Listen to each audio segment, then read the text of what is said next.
Hi, my name's Jeff Jones, director of the Big Blue Band in Mesquite, Texas. A while back, I had a completely original, somewhat borrowed idea to pick up band directors and drive them around in my wife's 2011 Honda Odyssey minivan and have a conversation. This is Maestros and Minivans. Today our guest is Dr. Frank Ticheli. Dr. Ticheli has served on the faculty of the University of Southern California for over 25 years and is a prolific composer of band, orchestra, and choral works.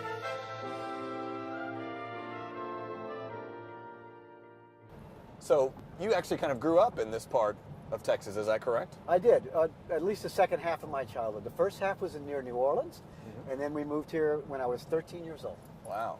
So a big transition, I assume? Big change, yeah. I mean, I was in a very modest program in Louisiana and played trumpet. I actually wanted to play clarinet. On purpose? I'm kidding. Well, my dad used to take me to the club. You know, I used to go hear Pete Fountain in New Orleans, and there was just so many notes. And yes, I'd hear Al Hirt, all those guys who played in New Orleans. Louis Armstrong, when he came into town, I saw him once. Anyway, I wanted to play the clarinet because of Pete Fountain. A lot of kids probably don't even know who he is, but I've heard of Water Fountain, but I'm not familiar with Pete. Well, we go to a pawn shop, and in the French Quarter, right on Bourbon Street, in fact, and in the window, there's a clarinet and a trumpet, my two instruments, but I really wanted to play the clarinet, and it looked great. The clarinet was $80, and the trumpet was $45. And my dad said, "Sorry, son, you're going to play the trumpet." And so I became a trumpet player. But who knows, maybe if I'd played clarinet, I might have hated it, and I would be doing your taxes. Well. Or I might have gotten good at it, and I'd be a performer instead of a composer. It's one of those forks in the road right there, that $35 decision. $35. Yeah. Your first book can be How $35 Changed My Life. Good, I'll use that. Okay, great. I'll give you some... Well, I'm going to look for the royalty check on that one. Yeah. Okay. Anyway, we moved to Texas at Richardson, and I mentioned that culture shock. It's just this. All of a sudden, I was in these powerhouse Texas band program, and that lit the fire. I mean, at that point, I started really thinking about making music my life because it was the best thing in my life. Yeah, and by the time I was a senior, I was finally, first chair, and we did the Hindeman Symphony. I remember we went to contest in Ennis, Texas. Right. And we were doing the Hindeman Symphony. I was first chair, and there were two of us playing first trumpet, and I forgot the folder. I thought my stand partner was bringing it. He thought I was bringing it. We had no first trumpet folder. We're doing Hindeman Symphony, among other things. And so I told Bob Floyd, "Mr. Floyd, do you have any extra parts? We don't have our folder." And he just looked at us, that look that only Bob Floyd could give. And he just said to the band, "Okay, band, let's get back on the bus. We're going back. Let's go home." And I said, "No, Mr. Floyd, we can do this. I know we can do it. I think I've got it." The Hindeman Symphony. Yeah. It would have felt so terrible if we'd just given up. So Right. I'll just give it a shot. But I felt like I could do it. And so we played the Hindeman. I had the solo. We did everything. And we won the contest. And so... With no music, no first trumpet parts. No first trumpet parts, just all from memory.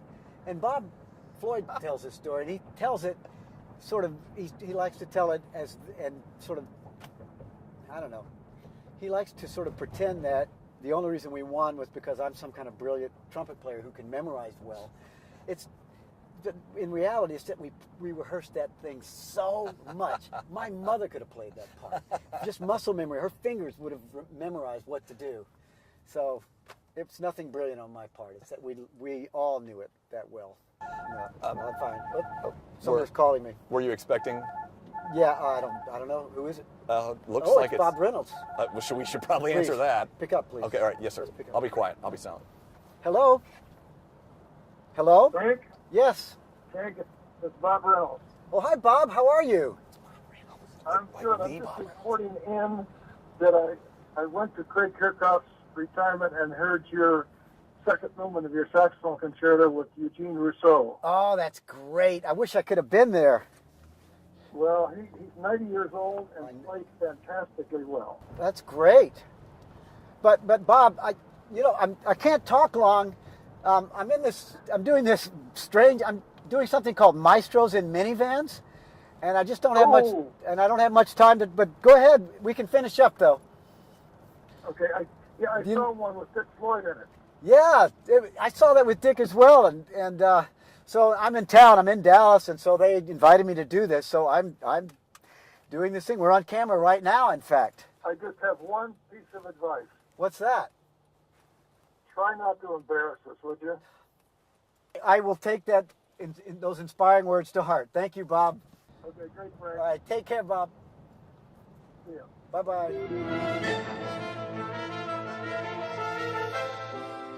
You know, a cool thing about high school band for me was that I met friends that I am still, to this day, very close to. And That's not a connection you get in algebra class. not the same, is it? It's not the same. I mean, we were.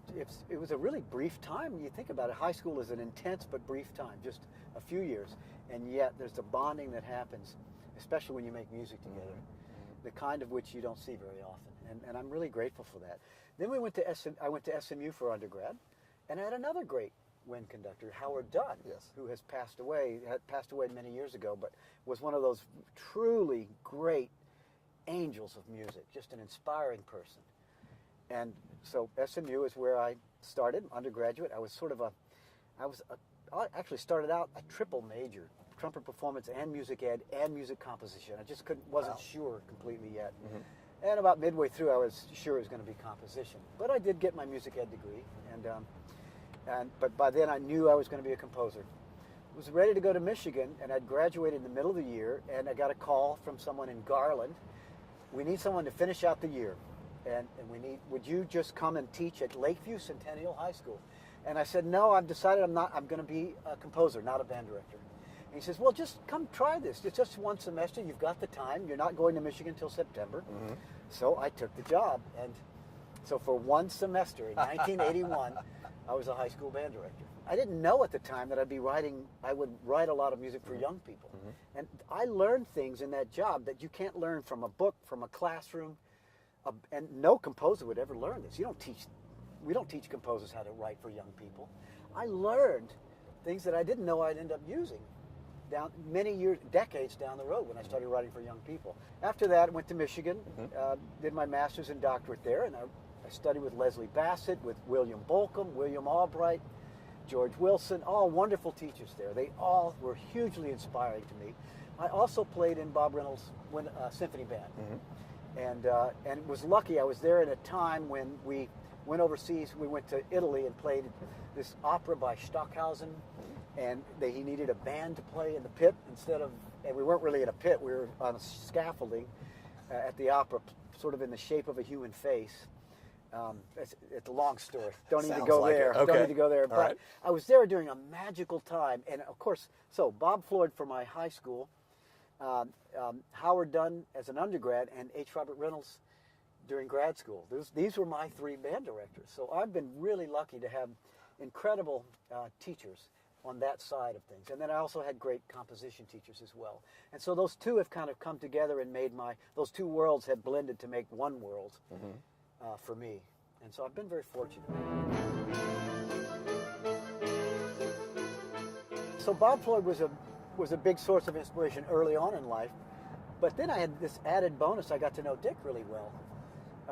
After my training years, I got to know Dick quite well, more as a professional, and he's a true friend and a mentor. And so both Bob and Dick, both Floyd brothers, are really important in my life, and I'm just grateful that they're part of my life. There are a lot of us that feel that way, for sure. Oh, yeah. But, I mean, let's be honest. If you're going to have to take sides, favorite Floyd brother? Cheryl. Fair. First band work, published band work, Fortress, is that correct? That's right. Okay. Tell us a little bit about how we came to that place. How did you get Fortress on the map? Well, it was originally music for a play, for piano. I had to write all this incidental music for a production of Moliere's Don Juan, a theater production up in Ann Arbor. Okay. They paid me, it was like $200, and I spent 2 months working on this music, and I was broke. I had graduated and not gotten a job yet. The job at Trinity hadn't come my way yet. So I took anything I could take. Sure. So I'm writing this incidental music for a play, these little 20-second pieces. One of them was for the entrance of a character named Don Alonzo, and he was just sort of military type, a knight on a horseback. But he was also very angry because he was out to avenge his sister's honor. Don Juan had promised to marry his sister and skip town on her. And he was trying to find Don Juan to force him to marry his sister, or he was going to kill him. He was going to avenge his sister's honor. So I tried to capture that in that little 20-second piano piece. The on the one hand, the sort of knight in shining armor side, and that's where the sort of march-like quality is there, but also the anger. And there's a sinister quality to this character, a frightening quality. And that's where the tritone comes and all of this darkness that's in there. So I think of it as kind of a march with an attitude. And so after the play was done, I thought, okay, I did all this work for $200. I need to get more mileage out of this music. And nobody's ever going to hear this music again. Right. I need to get more mileage out of it. And so I decided to take that little 20-second thing and blow it up into a 5-minute work, which ended up being called Fortress. That wasn't the title originally. It ended up being called Fortress. And so, if I'm not mistaken, you dedicated that to your experience at Berkner and to Bob Floyd. Is that correct? Berkner High School Band. Just my little, I mean, you can't repay something like that, what he gave me, but that was my way of thanking Bob Floyd for all that he gave me. So you say that wasn't the original title. What was your original? Oh my Where goodness. did you start there, and how did you end up at Fortress? I mean, there were so many titles that we floated out. This is something I learned about my publisher, Bob Margolis, is he's very picky about titles, which is a good thing. Unfortunately, he's picky about the titles of my pieces, and that's not a good thing always. And so we fought like brothers over titles. He'd throw out a title that would be just awful to me. I don't know, I think his idea was The Great Battle, and I hated that idea. And then I said, how about, I can't remember some of my titles either. I think something to do with Michael the Archangel. And he says, no, you can't go that route. And we just fought. And then finally, I mean, the reason we came up with Fortress, it was just simply the title that we both could agree on. I mean, we at least we didn't disagree on it. Right. And so, but in hindsight, that title ended up being the best title, and that's the real irony. I think it's the best title for the work because it's kind of generic and doesn't sort of force a listener to hear in any one way. The titles we had come up with were sort of saying the piece is this or the piece is that. Fortress, it's more general, it's more vague. It could be something that's imposing, it could be a place of protection, it could be just so many different things, a strong kind of quality to a fortress. And so the listener can kind of listen with more freedom when you have a more general title like that. So I'm kind of glad we had that fight. So instead of pigeonholing the work, it gives an opportunity for the listener to pick different experiences. It lets the listener listen with his or her own ears. I think that's an important thing. Smart. Yeah. Let me ask this question that you may not want to answer on camera either. How do you deal? You live in a place that's very, mild climate, which I think is smart. Yeah. But in the summer, it must get very hot in the turtlenecks. How do you deal, are they doing a short sleeve turtleneck? Yeah, you're talking about conductors now. I don't wear turtlenecks. Oh, that's not. I'm a composer. Composers do a different. And there's no turtleneck within a 5-mile radius of my closet. So. Okay. Yeah. It's good to know. Yeah. So it's the composers. The composers are safe. It's the conductors who have to do the turtleneck turtlenecks, thing. Composers, shirts untucked. Shirts untucked. Jeans. Jeans. Tennis shoes? And sneakers. Yeah. Oh man. Yeah. Maybe there's hope for me. What do you think about me as a composer? You don't have a chance. Not a snowball's chance. So it's worse than my odds of getting honest, into it. I mean, I don't know. You may be creative, but the way you're dressed It says I'm not in. It says I am not inside. Tell us about your experience in San Antonio. Trinity University. Yes. I was fresh out of college and had a couple of unsuccessful job interviews. And I think that's important. Anybody who's out there interviewing for jobs, and if you're not getting the job you want, be patient. It'll happen at some point. So somebody turned down the Frank Ticheli? Well, at the time I was just Frank Ticheli. So I thought the interview went well too. I mean, you can do a good interview and not necessarily be the one they're looking for. Sure. Anyway, then when it rains, it pours. All of a sudden, I had now 2 job offers, both in Texas. I had 2 interviews at roughly the same time and 2 job offers, and I took the one at Trinity University in San Antonio. When I was a young professor there at Trinity University, Cheryl Floyd commissioned Cajun folk songs, So that's, yeah, yet another connection to the Floyd family, because that was one of my first pieces for young, in fact, after Portrait of a Clown and Fortress, Cajun Folk Songs was the next piece for young musicians. And then USC came calling, and I actually turned down the offer at USC. I've been there now 25 years, but I turned it down at first because LA doesn't make a good first impression on people. It didn't make a good first impression on me. And I was happy at Trinity University. But then I got another call from Carl St. Clair. Frank, he's a conductor of the Pacific Symphony. I just took this new position with this young orchestra, the Pacific Symphony, in a young community that's on the move. Great things are going to happen, and I need a composer in residence. Would you be interested in moving to California? So I thought, uh-oh, I just turned down this job, but fortunately didn't officially turn it down, although we discussed it, and I said I was going to turn it down, but I said, you know what, maybe I'll take this job after all. So I went out to California, USC, and then a dual appointment. USC as professor, and then Pacific Symphony as composer in residence. Let's talk about your personal kids, musicians. They both played violin and piano. Okay. And they both said, finally, after many years of study, you know what, Dad, I don't want to do this. And so we let them. In fact, my daughter was quite emotional about it. She felt like she was letting me down, and I had to say to her, hon, this is a thing to celebrate. You found what you love to do. She's more into the sciences. And she came to terms with it long before she had the, I guess, the courage to say to us that she didn't want to be a musician. And I didn't know that we were putting any pressure on her to play. I didn't think we were. Right. But she felt it. I think she felt it sort of indirectly because both Mom and Dad are musicians, and she felt like she was letting us down. But immediately I said, this is a thing to celebrate. You are scientists. She wants to go into neurosciences, biology and neuroscience. And I mean, isn't it great that she's found her passion? And if she can have that same kind of passion for what she does that I have for what I do, then that's a thing to celebrate. We can't all be musicians. Some of us have to eat, yeah. Somebody has to do the taxes. So how do you foster that in your kids? I mean, obviously music is a huge part of your home. I mean, you live in the Ticheli home. I understand her feelings of animosity about telling you that that may not be her passion. How do you foster a place where they feel comfortable figuring out what it is that excites them? I mean, that's a good question. We always told them, you should do what you love doing. And they see by example that both Shari and I are doing what we love. It doesn't seem like work to us, and they see that all the time. I think so you lead by example, I suppose.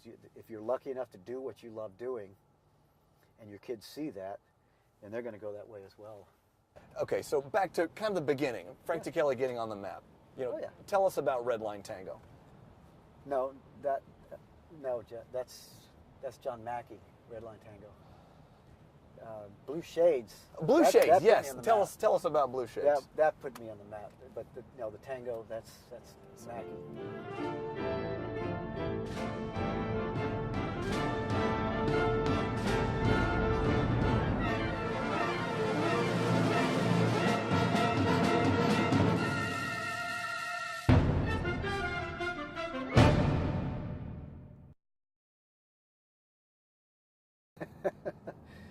Now there's a title to argue about.